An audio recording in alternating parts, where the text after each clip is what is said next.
Hello, welcome to the video edition of the November 2023 News of Interest e-newsletter. This version includes updates to some of the stories covered in that issue. You can subscribe to my newsletter and receive it each month via email. You can easily opt out at any time. Just go to my website, www.johnmacnewtown.info or .com, and hit the subscribe button.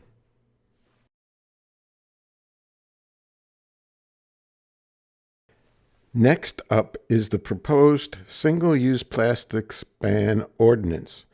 Some details regarding this ordinance was presented in a presentation by Elaine McCarran, who is the vice chair of the Newtown Environmental Advisory Council.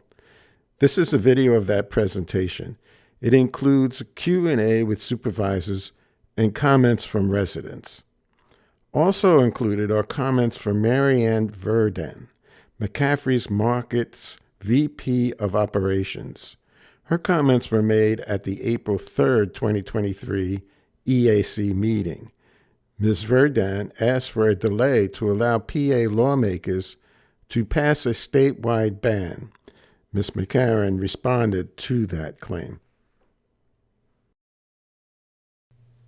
The Newtown Township Board of Supervisors voted 4-1 at its November 21, 2023 meeting to advertise the single-use plastics ban ordinance.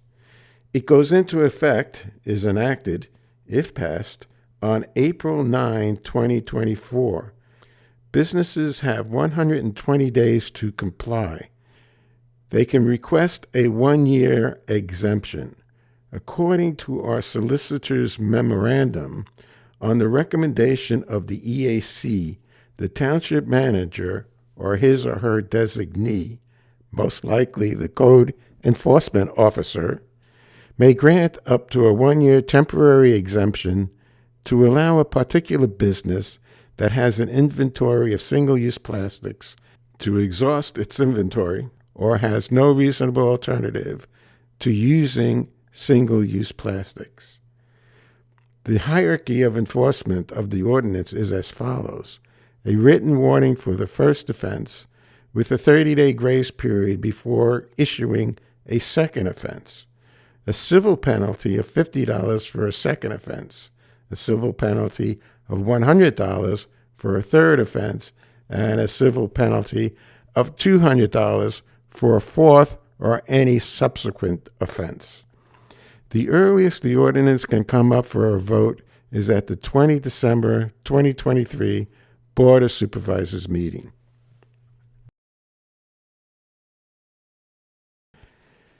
Next is the 2024 budget is now available in all its glory. The numbers, you probably already know that it includes a $3 million tax increase, which is for 4 new full-time firefighters. We did get a grant from FEMA for the first 3 years. The grant doesn't cover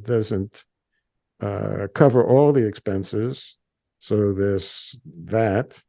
And then after the 3 years, we're going to have to find a way to pay for these. And this is for coverage during the weekend, business hours on Saturday and Sunday, which until now has been covered by the volunteers. And sometimes that's a little difficult, and it's getting more difficult. So the plan was always to have 7 days a week coverage from paid firefighters from, I guess it's 8 a.m. to 5 p.m., something like that, every day.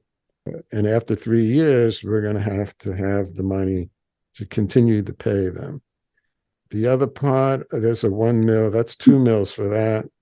And there's $1 million to be able to borrow money and to pay it back as a loan for pedestrian safety at different crosswalks, 2 different crosswalks in Newtown, and to replace all the street lights with LED lighting, which eventually will save money. So if you're interested in the numbers, you can take a look at this. The total revenue from taxes and so on is 14,312,000 so dollars.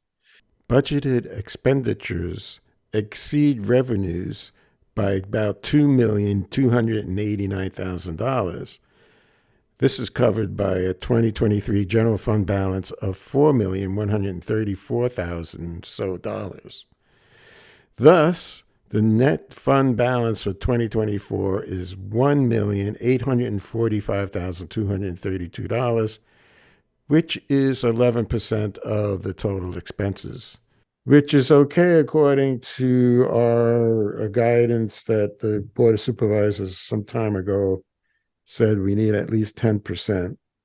But good accounting practices recommend something more like 17%.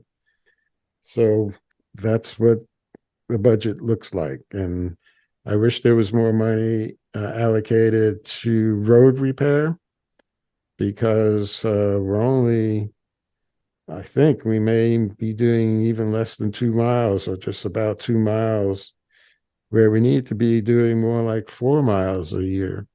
And I think on average, we've been doing only 2 miles for the last 2 years, 2.5 miles, something like that. So we're not even keeping up with, the amount of roads that need repair is increasing. The Steeple View Bridge. People familiar with this? This is a project in the works in Newtown Borough. They've been having meetings about this for a long time. And of concern to Newtown Township, this is not part of Newtown Township, it's all in the borough. However, they proposed a bridge over the Newtown Creek, as you can see in this diagram over here, uh, to call Cedar Park, I guess it's called, which is in Newtown. Here's South Sycamore Street. People are familiar with that. There was another development proposed in this area. What I felt was that this really, the bridge benefits mostly the Steeple View residents. It's too far from North Sycamore Street to have any impact on the businesses in the township. One of the reasons for the bridge, people were saying that would allow kids to come into the park, which is next to close by the Cedar Sands, whatever the name of that park is, the baseball field. It's Chandler, the baseball park. Chandler Field, right? Yeah. So basically, I feel that there may be some expenses. There's already a plan for another bridge across the creek on the other end of town near Frost, off of Frost Lane. That's been in the works for a while, and we've applied for a grant to cover the cost of that bridge, which does lead directly to North Sycamore Street and businesses in that area and the whole shopping center, as if people would walk. I don't know. It's supposed to be for bicycles as well. But in any case, it does connect more with interesting areas in Newtown. And as regard to Steeple View Bridge, there may be some costs, and I'm not sure what they might be, but whatever they are, I feel we need to know more about it before I would, you know, be in favor of this.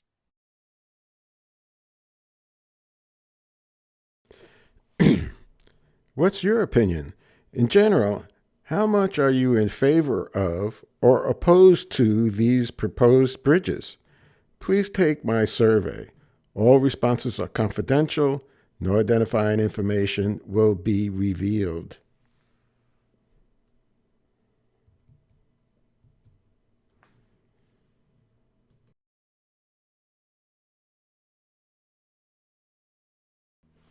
On 28 November 2023, the Newtown Police Department announced that 2 new stop signs have been placed in service on Lower Dolington Road, one at the intersection of Everett Drive and the other at Yorkshire Drive. And all I have to say, it's about time. This is good for pedestrians using the Lower Dolington Road Trail and is one small step in Newtown's fight against single-use plastic bags, which have been covering these stop signs for months.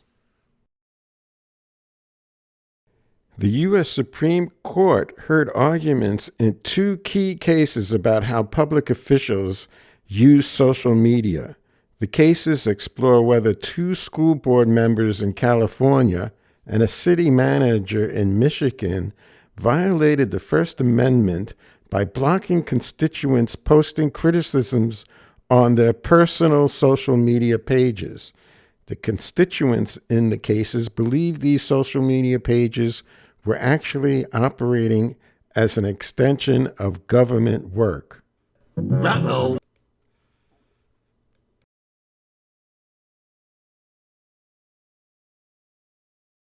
Thanks for listening. Be sure to visit my website at www.johnmacnewtown.info/news.html to subscribe to the email edition of the News of Interest newsletter.